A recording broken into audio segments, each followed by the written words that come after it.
Hi everyone, Coach Sullivan here with MJS Coaching Football. My background is my 38th year coaching football. I've either been a defensive, offensive, or special teams coordinator as well as a head coach at both the collegiate and high school levels. In this presentation, I want to talk to you about one of our defensive line only involved in the pressure, okay, versus a zone read and or an RPO that we call Bison. Okay, our inside linebackers are involved, but only in terms of reading the mesh and fitting in versus quarterback and dive, but they're not part of the pressure itself. So, similar to the presentation on back, see the zone read RPO playlist, the defensive line, all three go to the east west call. So, in this particular case, this would be east, even though I don't have it illustrated here. I hope if you've seen enough of my playlist, you would know, right? Map of the U.S., East Coast is the right coast, West Coast is the left coast. And so if this running back were lined over here, we'd say west, and all three defensive linemen will work left. Okay, so no Lucky Ringo. Okay, hopefully that's pretty straightforward at this point. So similar to back, the defensive end on the side of the halfback executes the shuffle technique, all right, which is a slant and sit. Keep your feet hot, keep your hands hot, read the mesh. If the quarterback keeps it, you're an inside quarterback defender. If he gives it, you're going to bend late, and we know that. Okay, that one word shuffle means all of that. Okay. And then both the nose and the defensive end away from the halfback slant, one gap. So the nose, slants a gap right in this case because it's an east. The defensive end, or the end in this case, slants B gap to the right, which is only to his right, okay, which is to the halfback. So both of these vertical penetrations and slant are designed to disrupt the zone scheme, which should be working toward them, okay? So if you've seen my back presentation, which is a double stick, same shuffle, double stick technique, why would we utilize this one?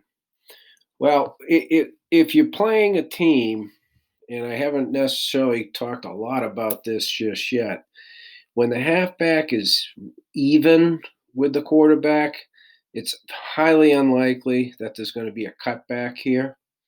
When the halfback is deeper than the quarterback, then there's a very good chance that the ball is going to hit vertically on the running back. When I say the ball carrier is going to hit on the same side of the football that he started with. Okay? So in this particular one, when it's even, we're really not anticipating if the quarterback does what we want him to do, because this is a give read by the defensive end, then this will disrupt the zone scheme and allow our linebackers to just flow. Okay, to just flow.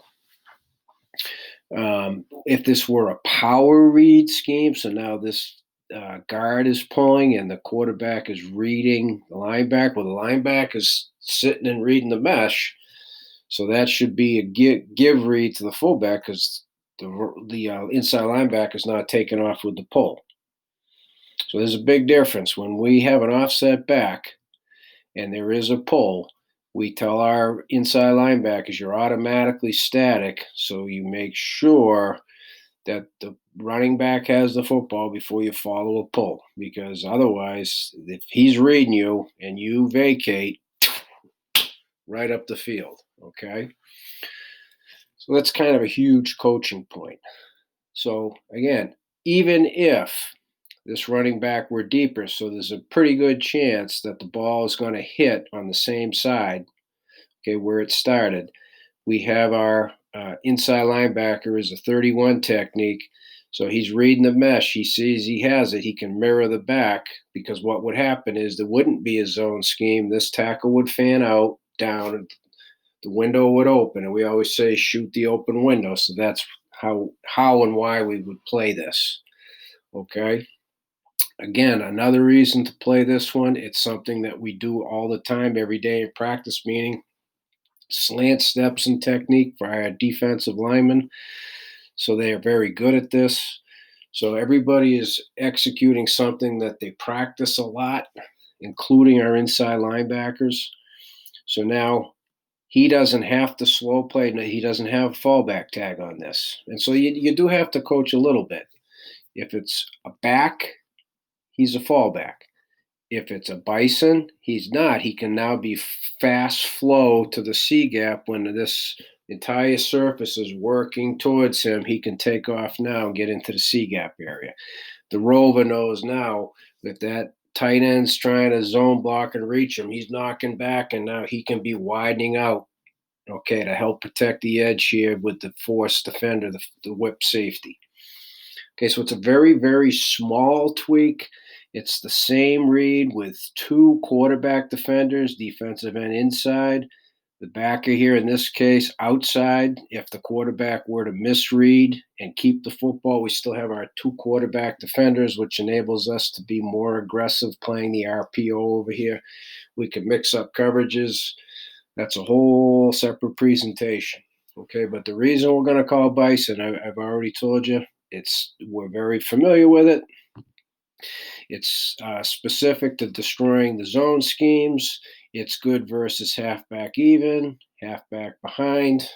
These would be the reasons why we would call bison. Okay. As always, please, any questions, reach out to me at coachmjsullivan@gmail.com, and I can talk football all day.